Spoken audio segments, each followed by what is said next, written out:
السلام عليكم ورحمة الله وبركاته. أهلا بكم مع لقاء جديد في قناة بكابوزة. أتمنى أكون ضيفة خفيفة عليكم. النهاردة هتكلم بخصوص الأستاذة إلهام شاهين، الفنانة إلهام شاهين اللي طلعت علينا من يومين وبتقول رأيها في الصلاة إن واحد مخرج، هي مستغربة يعني مع إن ده الوضع الطبيعي إن المخرج عادي يسيب الصلاة. كويس ان في انا مستغربه ان في اصلا في الوسط ده حد بيصلي او بيصوم، يعني سبحان الله، ربنا يهديهم يا رب كلهم، نتمنى ذلك. يعني ان هي بتقول انه ازاي يسيب التصوير ويسيب الكاميرا شغاله ويروح يلم العمال، ده كان بتقول ده كان طبيعي جدا وفجاه التزم التزام شديد. وازاي كده يعني؟ افرض ان واحد دكتور يعني برضو وفي ايده عمليه وفي ايده تحت ايده مريض والصلاه والاذان اذن، وازاي يسيب المريض؟ لا يا ست الكل، دي حاجه ودي حاجه. الدكتور في ايده حياه انسان، لو حياه كلب هنستقيل عليها مش حياه انسان، ما بالك بحياه بشر، ما بالك بحياه بشر. لكن انت فنك ده لا هيزود، لا بالعكس، ده بيسيء في المجتمع وفي اخلاقياتنا وفي سلوكياتنا، مش هيفيدنا بشيء. حضرتك خليكي في التمثيل بتاعك وفي الفن بتاعك وقولي ارائك زي ما انت عايزه. انت ست متخصصه في الفن وفي العري ما شاء الله عليكي، انت حره فيه، الزمي نفسك بارائك الخاصه. عباداتنا وديننا الاسلامي ما تجربش منه. كل الديانات وكل العقائد اللي نزلت من عند ربنا سبحانه وتعالى كلها بتحض على الصلاه، بتقول الصلاه والعباده والصوم والزكاه والحاجات دي كلها مذكوره في كل الديانات. انت بقى ملحده، اطلعي قولي، اعترفي زي ما انت جريئه كده وتحطي رجل على رجل وبتجهري بالفحش وبتجهري بالعري. اطلعي بردك خليكي جريئه وقولي انا ملحده، انا مش مؤمنه ان في اله، لانك انت اساسا بتحاولي تقولي انا دارسه في مدارس الراهبات ودارسه في مدارس الليسيه وما اعرفش معايا لغه ايه وبسافر بره واللي فين الثقافه اللي بتتكلمي عليها دي كلها؟ ثقافه ايه؟ انت اجهل من الدبه في الدين بتاعك. انت لو مسلمه تبقى عارفه ان الصلاه على وقتها، بمجرد ما المؤذن يقول الله اكبر تكوني حاضره، تسيبي اللي في ايدك مهما كان. ما بيحوشكيش عن الصلاه الا الموت، ادي بيحوشك عن الصلاه الموت. وانت بتتكلمي في فن ايه يا استاذ؟ فن يا استاذ، الله يهديك، الله يهديك بجد والله. يعني كفايه يا جماعه، انت بتاخدي عقيدتك يا حبيبتي، بتاخدي افكارك الدينيه من الاستاذ خالد الجندي ومن الدكتور سعد الدين الهلالي، ناس محدثه وناس جايبه لنا دين معلب. احنا ما بناخدش ديننا من الناس دي، احنا بناخد ديننا قال الله وقال الرسول من القران الكريم ومن السنه. وبتتكلمي في ايه؟ دي الف ب عباده الصلاه. امال لما انت ما صليتيش امال هتعملي ايه يا استاذ؟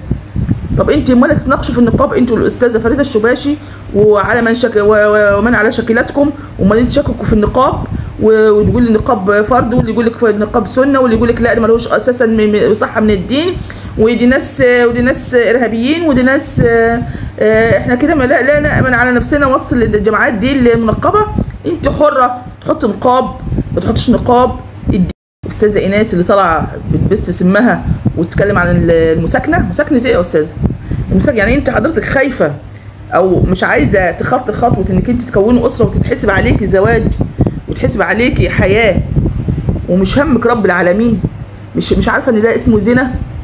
انت مش عارفه ان يعني باب اتقفل على اتنين، مفيش اي رابط بينهم، هيكون ايه التالت؟ ايه غير تالتهم الشيطان؟ ليه؟ عشان ايه؟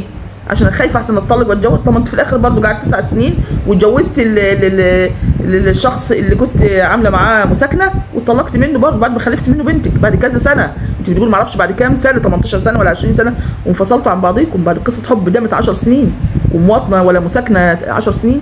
ليه طيب؟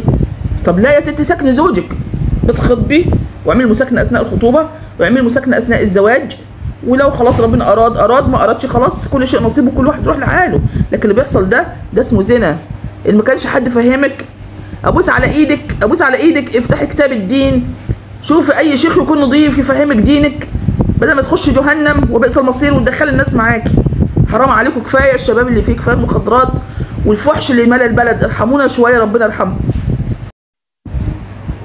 وصديقتك الصدوق ان شاء الله باذن الله، ان شاء الله اتمنى كده تجتمعوا باذن الله كده سويا في جهنم ان شاء الله. ماشي. الاستاذه اللي بتقول انا والدي كان ما اعرفش كان امام ما اعرفش ولا كان راجل شيخ من مشايخ الازهر، ولا انت حره، البسي اجلعي ملطو امشي في الشارع براحتك، بس ما تجربيش في ثوابتنا الدينيه يا استاذه ايناس. ماشي. وتبثي الفحش عن طريق الافلام بتاعتك.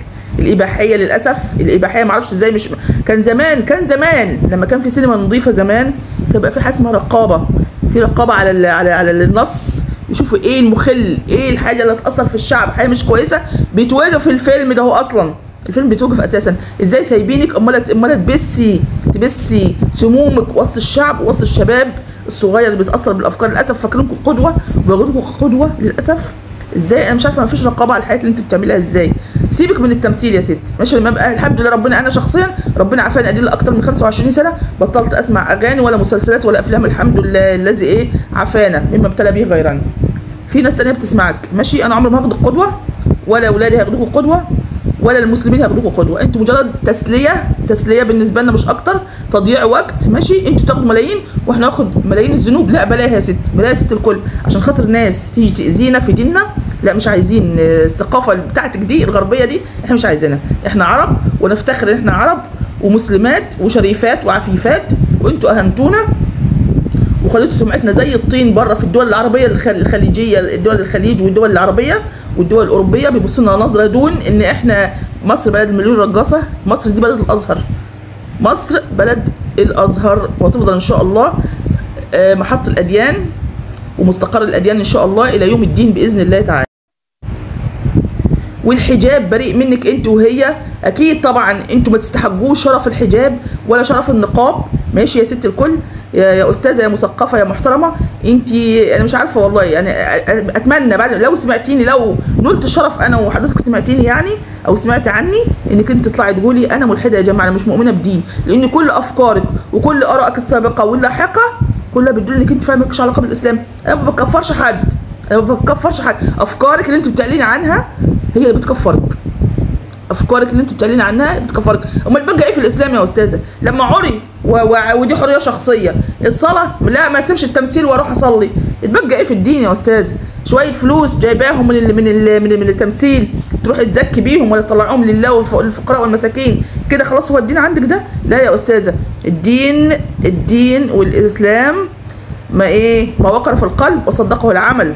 مش ما تقوليش لا نصل الدين بتاع في قلبي، الايمان في قلبي. لا يا استاذه، الدين عبادات وسلوكيات. عبادات في صلاه وصوم وعباده لربنا سبحانه، وفي معاملات مع البشر. انت فين معاملاتك مع ربنا سبحانه وتعالى؟ انت يا بنتي انت مش انت عديتي 60 سنه، انت مش بتتوبي؟ انت مش خايفه تموتي زي الشباب اللي بتموت دي في اي لحظه؟ الشباب بتموت. يعني اعملي حاجه في حياتك. يعني واحده زي الفنانه يسرا انا احترمها رغم اختلافي معاها برضه في بعض الاراء، بس في حته الدين دي بيجوا اسطوب عند الدين دي اسطوب. بيسالوها عن الحجاب تقول والله انا ما نلتش لسه شرف الحجاب، انا ربنا لسه ما كتبليش الحجاب. يمكن سبحان الله تعالى يمكن ربنا يكتبها لها وان شاء الله وتختمها يا رب باذن الله. لكن انت بتعملي ايه؟ انت بتعملي يا ست خلي افكارك لنفسك، بس بعيد لو سمحت بعد اذنك عن الدين.